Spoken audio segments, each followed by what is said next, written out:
एक टाइम पर जब ऋषभ पंत का एक्सीडेंट हुआ था तो ऐसा लगा था कि आपके पास विकेट कीपर बल्लेबाज उस स्तर का नहीं है, लेकिन जैसे ही ईशान किशन टीम में आते हैं, खेलते हैं और मुंबई इंडियंस जिस तरह से वो खेल रहे थे, फिर लोग ये लगने लगा कि यार ईशान किशन रिप्लेस कर सकते हैं ऋषभ पंत को। एटलीस्ट तब तक तो रह ही सकते हैं जब तक ऋषभ पंत नहीं है, क्योंकि दोनों उस तरह से ही खेलते हैं, अटैकिंग खेलते हैं। हालांकि ईशान किशन जो है वो ऊपर खेलना ज्यादा पसंद करते हैं, तो वो एक और एक्स फैक्टर था कि आपके पास एक ऐसा बल्लेबाज है जो नई बॉल से भी खेल सकता है और आक्रामक खेल सकता है, आकर के अटैकिंग क्रिकेट खेल सकता है। हालांकि उनको नीचे भी इस्तेमाल किया गया, ऊपर भी इस्तेमाल किया, और जहां जहां पर उनको मौका मिला हर जगह उन्होंने खेला।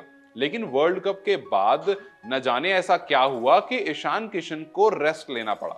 ईशान किशन ऐसा नहीं कि बहुत सारे मैचेस खेल लिए थे, ईशान किशन को वर्ल्ड कप में भी एक आध दो मैच में मौका मिला था। उसके बाद भी जब आपने ऑस्ट्रेलिया सीरीज खेली तो उसमें ईशान किशन अच्छा परफॉर्म किया था।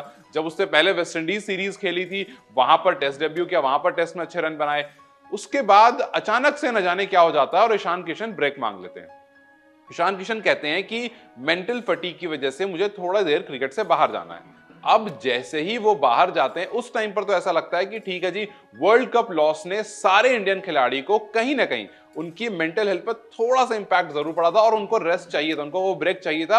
और शायद इसी वजह से जो आपने 3 मैच की सीरीज ऑस्ट्रेलिया के खिलाफ देखी, उसमें आपको उसमें से कोई भी खिलाड़ी नहीं दिखा। सूर्य कुमार यादव जरूर दिखे कप्तानी करते हुए, लेकिन वो वर्ल्ड कप में कुछ खास कर नहीं पाए थे। उनके पास अच्छा मौका था, उन्होंने उस मौके को यूटिलाइज भी किया, लेकिन उनके अलावा पूरी की पूरी नई टीम थी वहां पर। समझ में आती है ये बात कि ठीक है, आपको ब्रेक चाहिए और वो ब्रेक नीडेड भी था। लेकिन उसके बाद न जाने ऐसा क्या होता है कि ईशान किशन गायब हो जाते हैं और कहा यह जाता है कि ईशान किशन ने रेस्ट मांगा है। लेकिन क्या उस 25 साल के खिलाड़ी से किसी ने यह बात पूछी कि आखिर तुम्हें हुआ क्या है, क्या दिक्कत है, क्या परेशानी है, क्यों तुम्हें रेस्ट चाहिए? कोई ऐसी खबर नहीं आई। फिर उसके बाद खबर ये आती है कि आगे जो टेस्ट सीरीज अनाउंस हुई उसमें उनका नाम नहीं आया, और फिर लोग ये बात करने लगे कि जब उन्होंने इंडियन टीम से ब्रेक लिया था तो वो जाकर के दुबई में पार्टी कर रहे थे, तो वो जाकर के अलग अलग जगह पर खेल रहे थे, कौन बनेगा करोड़पति में भी पहुंचे हुए थे, और इन सब रीजंस की वजह से बीसीसीआई ने उनको आगे नहीं चूज करने का फैसला किया।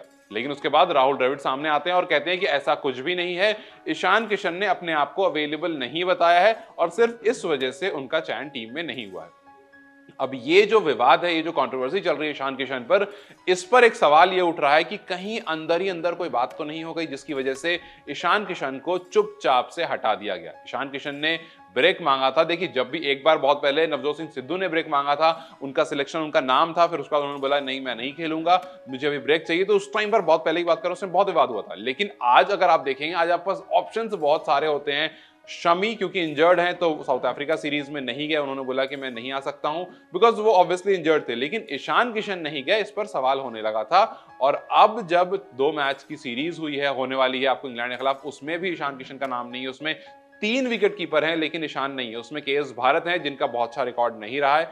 उसमें आपको केएल राहुल ने, ऑब्वियसली वो आपके साथ हैं, वो अच्छे विकेट कीपर बल्लेबाज है और उनको आप एक्सपेक्ट भी कर रहे थे, और एक डेब्यूटेंट है। इन सब के बाद ईशान किशन को एक बार फिर से इग्नोर कर दिया गया है। तो सवाल यह है कि आखिर ऐसा क्या हुआ कि ईशान किशन ने ऑप्ट आउट करा और अब ऐसा लग रहा है मानो कि उनको जगह नहीं मिल रही है, क्योंकि T20 से वो बाहर हो ही चुके हैं, क्योंकि अफगानिस्तान सीरीज में नहीं थे, टेस्ट में उनका नाम नहीं है, और ओडीआई तो इस साल इंडिया खेलेगा ही नहीं। इस साल सिर्फ 3 ओडीआई इंडिया खेलेगा, उसमें भी अगर ईशान किशन आपको नहीं दिखे तो क्या ईशान किशन अब धीरे धीरे टीम से बाहर हो रहे हैं? क्योंकि ऐसे हमने बहुत सारे खिलाड़ी देखे हैं जो एक बार अपने आप को ऑप्ट आउट करते हैं और फिर उसके बाद धीरे धीरे गायब हो जाते हैं। आपको क्या लगता है, क्या ईशान किशन के साथ वाकई नाइंसाफी हो रही है, कोई गेम चल रहा है जिसके बारे में बीसीसीआई सामने नहीं आ रहा है, और अब ईशान को वापस से फर्स्ट क्लास क्रिकेट खेल करके, परफॉर्म करके दोबारा से इंडिया टीम में जगह बनानी पड़ेगी? आपको ईशान किशन के बारे में क्या लगता है? अपने राय मुझे कमेंट सेक्शन में जरूर बताएं। इस वीडियो को लाइक और शेयर जरूर करें और जाते जाते चैनल को सब्सक्राइब कर दें।